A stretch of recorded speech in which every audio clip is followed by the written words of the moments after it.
Hi guys, I'm Debangana Talking, and today I'm going to talk to you about the dilemma of choosing whether to be happy or not to be. Let's start with the story. Once upon a time, in a land far, far away, well, not that far away, there lived a princess who had long auburn hair that was frizzy. She had big round eyes that were wild. She had a stubby nose, gangly arms, and a bit of a paunch. Her name, ladies and gentlemen, was Confusera. People around the kingdom really loved her, but they also pitied her because there was a curse on her. I'll show you a clipping of her curse.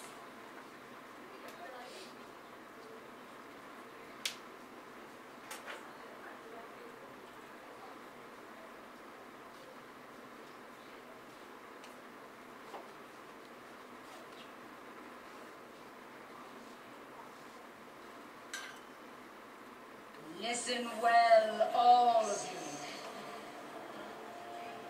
The princess shall indeed grow in grace and beauty, loved by all who meet her.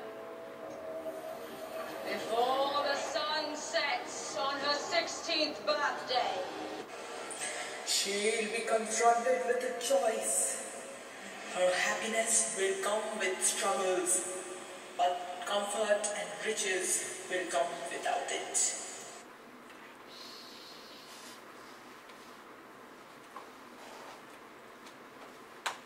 Oh my, a choice is such a curse.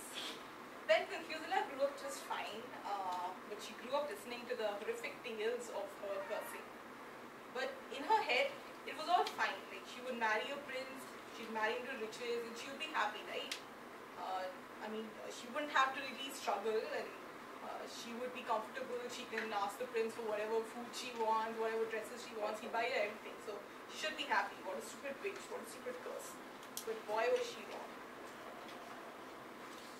While growing up, Confusela realized she really liked fighting. So she one day hoped to lead her kingdom's army to fight its greatest enemy. But her father never bothered, as he thought it was a childhood hobby. So she grew up and she grew over this. But her mom really, she was scared. So she used to think, how unladylike, who will marry this girl? So when Confusela grew up a little, her mom decided to clamp down on this hobby of hers. And she told her to walk like a lady, talk like a lady, wear ladylike clothes, eat less food, and just stay away from that sword of yours. So Confusela was a little upset that she was being forced to conform to certain standards, but then she recalled her plan of marrying the prince, and she was like, okay, I'll marry this guy, I'll be happy, it's okay, let's do this. So when she grew up a little older, she became considerably ladylike. Her parents organized a ball for her to choose her Prince Charming, and she did indeed find a very good-looking, strapping, filthy, rich young prince there. His name was Prince Fowl of Nastiak. So she thought, life set, okay, I'll be happy. But wait, just before she was going to get married, there was news that the kingdom's worst enemy, the one she always wanted to destroy, the Jabberwocky, had struck, and it had wounded most of the army. So Confusela's first instinct was to pick up the sword and go out a fight. But Prince Fowl stopped her. He was like, you're going to be my wife, and it's not becoming of a lady to go out in the field to fight. So she said, but I like to fight for my kingdom, it makes me happy. So I want to go, I want to fight. So he said, if you have to be my wife, you cannot go out and fight. So choose, it's your decision now. Her mom also started brainwashing her, go, marry him, be comfortable, we'll manage. But Confusela was now truly confused. So on one hand, it was a happiness with a lot of struggle. She'd never been out on the field, she didn't know how to vanquish this beast. But on the other hand, there was comfort, there was riches, but no happiness. So what did she do? Obviously, we all know. She chose to fight. She turned around, she picked up a sword, she turned around to the prince and said, I choose to fight. I choose my happiness. Now and riches will follow if they have to. So I don't know the end of the story. I don't know whether she was able to defeat the beast or not, but that's not the point of my story. The point of my story is that she chose to fight. She chose her happiness. The decision is what matters, no matter whom you upset. The thing is, so I'll tell you my story. Okay, I'll read this poem out first. This is Robert Frost's Two Roads. This is the first paragraph. Two roads diverged in yellow wood, and sorry I could not travel both. As be one traveller, long I stood, and looked down as far as I could, to where it bent in the undergrowth. So most people are afraid to go down the road less traveled because they can't see what's beyond that bend. That scares them. So they are like, let's go down the path we all know, we are comfortable with, but even though the other path brings us happiness, we can't go down it because we can't see what's beyond that bend. Before coming here, I was also very anxious before coming to NTU Singapore about whether I'll be able to adjust to the new place or not. So I'll tell you my story. On 30th May 2016, I got up in the morning, brushed my teeth, had my breakfast, sat in the company cab and went to my office. So usual everyday routine. The drudgery of the 9 to 5 job was really getting to me, and I thought, what if I got to spend my entire life in this cubicle, or from this cubicle to another cubicle? Thinking of that really made me sink into existential despair.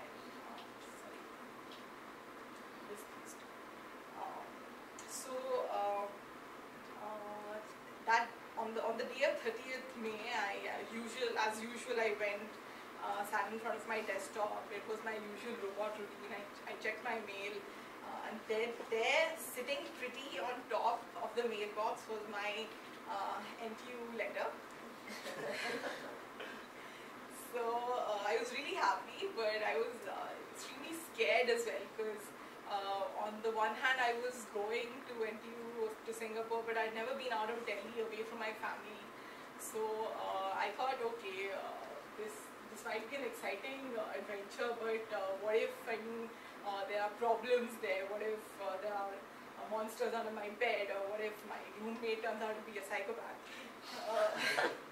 But thankfully I made the decision of coming here. The biggest monsters under my bed are dust bunnies, and I'm more psycho than my roommate.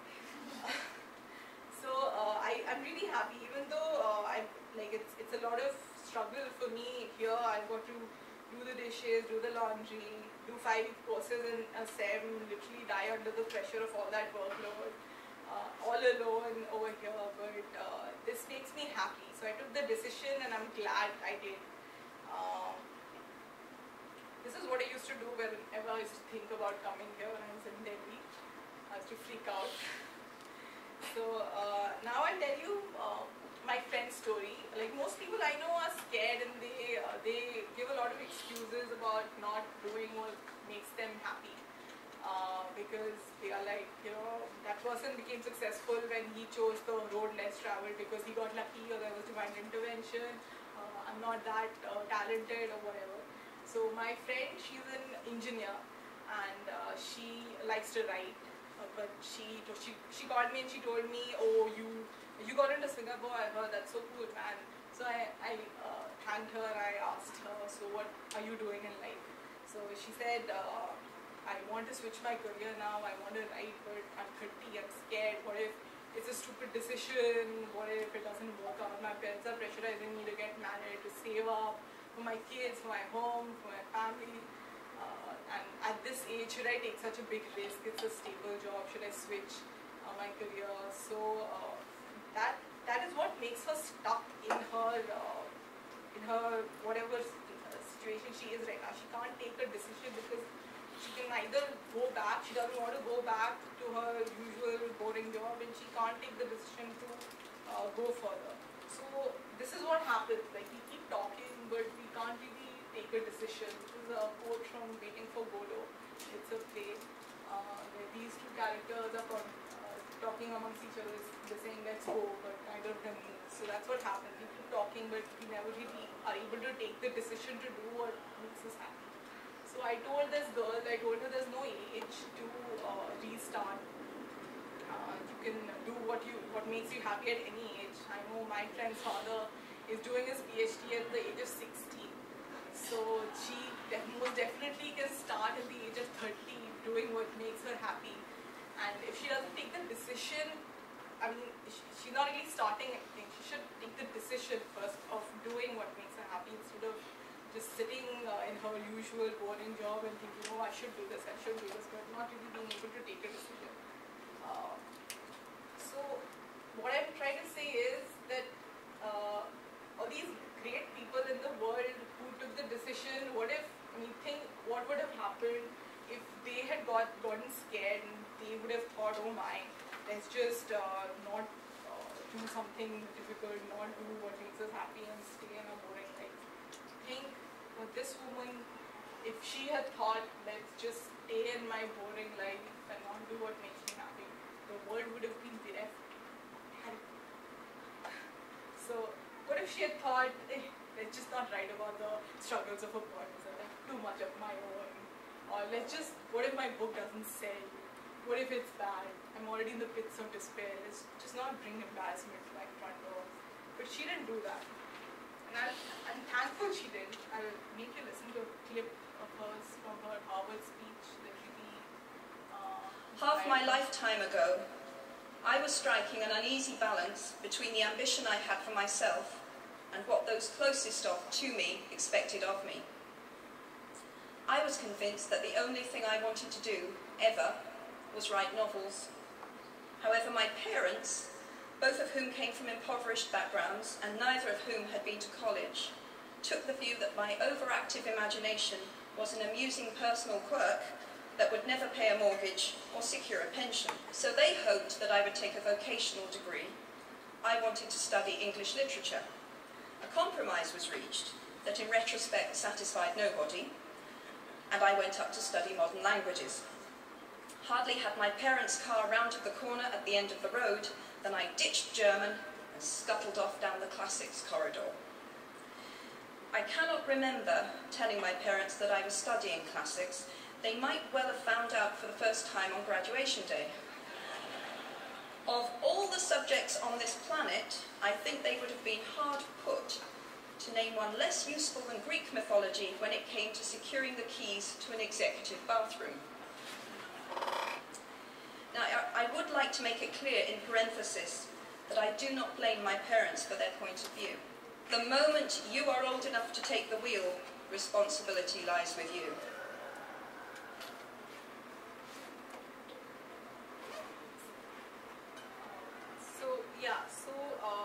She wrote the Potter series through a lot of hardships.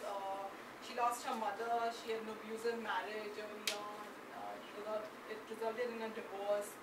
She had a single daughter, she was extremely poor. She described herself to be the poorest you could be in Britain without being noticed. She was that, but she also had a day job. So between the day job, during the lunchtime, she wrote the Potter series. So it makes me think that if somebody in her situation could still have the determination to do what made her happy, then why can't we do that? What I want to say is that she really tried. She struggled like Confucius, like I did, like my friend is. But she wrote the book. She finished the book. She was rejected by 12 publishers. Like somebody would probably have stopped at 4. I know most people would have stopped at 2, but she did. She kept trying, and she did what made her happy. So to conclude, I would say that in the wise words of Chris Martin, that you should try. If you don't try, how will you know what's your happily ever after?